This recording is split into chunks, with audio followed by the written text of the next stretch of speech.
اور اللہ تعالیٰ تو رحمت کے وعدے فرماتے ہیں. حدیث پاک میں آتا ہے کہ جب شیطان نے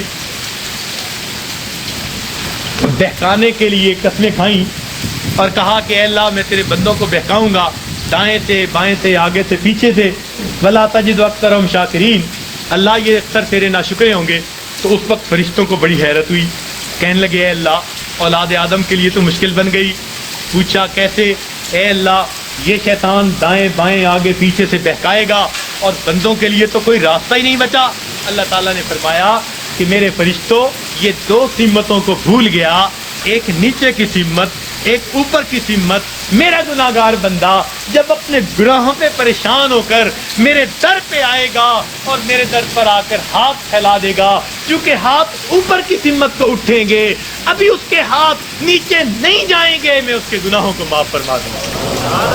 اور جب میرا بندہ اپنے گناہوں سے پریشان ہو کر اپنے سر کو سجدے میں ڈال دے گا، کیونکہ نیچے کی سمت سے شیطان اثر انداز نہیں ہو سکتا، میرا بندہ ابھی سر نہیں اٹھائے گا، میں اپنے بندے کے گناہوں کو معاف فرما دوں گا. تو شیطان نے ایک قسم کھائی تھی، فَبِعِزَّتِكَ، اللہ تیری عزت کی قسم میں تیرے بندوں کو بہکاؤں گا. اللہ تعالیٰ نے اس کے جواب میں فرمایا شیطان مردود تو قسمیں کھاتا ہے میرے بندوں کو بہکانے کے لیے ورغلانے کے لیے. ذرا میری بات بھی سن لے کہ میرے بندے بتقاضائے بشریت گناہ کرتے رہیں گے اگر اپنی موت سے پہلے سچی معافی مانگیں گے. فَبِعِزَّتِي وَجَلَالِي، مجھے اپنی عزت کی قسم مجھے اپنے جلال کی قسم میں ان کی توبہ کو قبول کر لوں گا.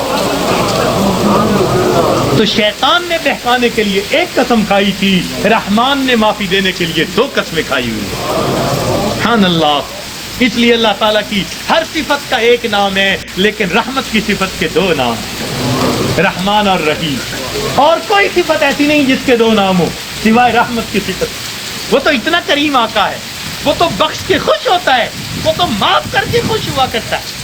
میں ایک مرتبہ بچیوں کو پردے میں درس دے رہا تھا، ایک جامعہ کی دور حدیث کی بچیاں تھیں. تو ان سے میں نے سوال پوچھا کہ بتاؤ دنیا میں سب سے آسان کام کیا ہے؟ ایک بچی نے جواب دیا کہ اپنی ماں کو منانا.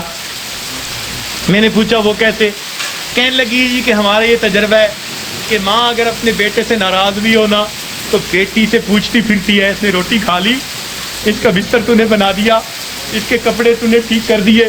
اب اوپر سے ناراض پھر رہی ہے مگر ماں کی مامتا اس کو مجبور کر رہی ہے، لہذا بیٹی سے پوچھتی پھرتی ہے، بیٹی کے ذریعے اس کو کھانا پہنچا رہی ہے، دل سے ناراض نہیں.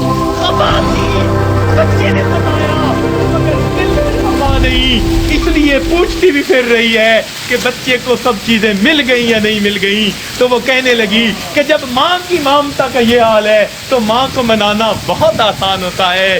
میں نے کہا ہاں ماں کو منانا آسان صحیح، پھر بھی ماں کے پاس آنا پڑتا ہے. بچہ آ کر کہہ دے امی معاف کر دیں، ماں معاف کر دیتی ہے. بچہ آ کر ماں کا جسم دبائے امی معاف کر دیں، معاف کر دیتی ہے. ہاتھ جوڑ دے معاف کر دیتی ہے. اگر پھر بھی معاف نہ کرے بچہ رو پڑے. ماں سے کبھی بیٹے کے آنسو نہیں دیکھے جاتے، کتنی ناراض کیوں نہ ہوگی جب دیکھے گی بچہ آنسو بہا رہا ہے، اپنے دوپٹے کے پلو کو لے کے آنسو پوچھے گی، کہے گی بیٹا رو نہیں، چل میں نے تجھے معاف کر دیا. تو ماں کو منانا دنیا میں اتنا آسان ہے. بچیاں کہنے لگیں، میں نے انہیں اس وقت بتایا کہ دیکھو ایک اور ذات ہے جس کو منانا ماں کے منانے سے بھی 70 گنا زیادہ آسان ہے، اور وہ پروردگار عالم کی ذات ہے. ماں کو تو پھر بھی زبان سے کہنا پڑے گا، پاؤں پکڑنے پڑیں گے، ہاتھ جوڑنے پڑیں گے، آنسو بہانے پڑیں گے. ایک وہ پروردگار ذات ہے جس کے سامنے بندہ تنہائی میں بیٹھا ہو، فقط دل کے اندر نادم ہو جائے، دل کے اندر شرمندہ ہو جائے اور دل میں پکارے پروردگار گناہوں کی معافی چاہتا ہوں، میں نے سچی توبہ کر لی، اللہ میں نے سلو کر لی، مجھے اپنا بنا لے، شیطان کے پنجے سے چھڑا لے. کوئی ہاتھ نہیں ہلایا، کوئی اس نے زبان سے لفظ نہیں نکالا، فقط دل کی ندامت کو قبول کر کے اللہ تعالیٰ اپنی ناراضگی کو دور فرما دیتے تھے. تو اللہ رب العزت کو منانا ماں کے منانے سے بھی 70 گنا زیادہ آسان ہے. تو اپنے رب کو منا لیجئے. ابن قیم رحمۃ اللہ نے عجیب واقعہ لکھا، فرماتے ہیں میں گلی میں جا رہا تھا، میں نے دیکھا ایک دروازہ کھلا، ماں اپنے بچے کو مار رہی ہے، تھپڑ لگا رہی ہے اور کہتی ہے تو نے مجھے بڑا ذلیل کیا، بڑا پریشان کیا، نافرمان ہے، کوئی بات نہیں مانتا، نکل جا میرے گھر سے۔ وہ بچہ رو رہا تھا، دھکے کھا رہا تھا۔ جب گھر سے باہر نکلا ماں نے کنڈی لگا دی۔ فرماتے ہیں میں کھڑا ہو گیا ذرا منظر تو دیکھوں، بچہ روتے روتے ایک طرف کو چل پڑا، ذرا آگے گیا، نکڑ سے پہلے واپس آ گیا، پھر دروازے پہ کھڑا۔ میں نے پوچھا بچے واپس کیوں آ گئے؟ کہنے لگا سوچا تھا کہیں اور چلا جاؤں، پھر دل میں خیال آیا مجھے دنیا کی ہر چیز مل سکتی ہے، مجھے ماں کی محبت نہیں مل سکتی، میں اس لیے واپس آ گیا ہوں۔ محبت ملے گی اسی در سے ملے گی۔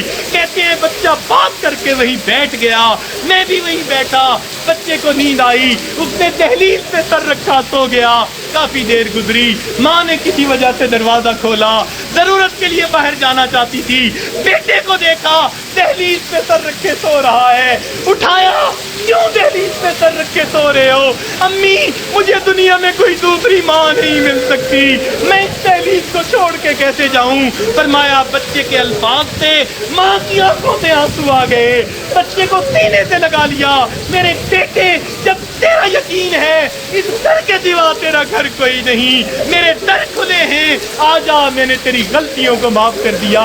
فرماتے ہیں جب گنہگار بندہ اپنے رب کے دروازے پہ اس طرح آتا ہے اور کہتے ہیں رب کریم میری خطاؤں کو معاف کر دے، میرے گناہوں کو معاف کر دے، اے بے قطعوں کے دستگیر، اے دکھی دلوں کو سکون دینے والے، اے غمزدہ دلوں کو تسلی دینے والی ذات، اے پریشان دلوں کو سکون بخشنے والی ذات، اے بے سہارا لوگوں کا سہارا بننے والی ذات، اے گناہوں کے پردوں میں، گناہوں کو اپنی رحمت کے پردوں میں چھپا لینے والی ذات، تو میرے لیے رحمت فرما دے، مجھے در در کے دھکے کھانے سے بچا لے، اللہ اپنی ناراضگی سے بچا لے، میں سلو کرنے کے لیے حاضر ہو گیا ہوں، پروردگار آئندہ نیکوکاری کی زندگی عطا فرما۔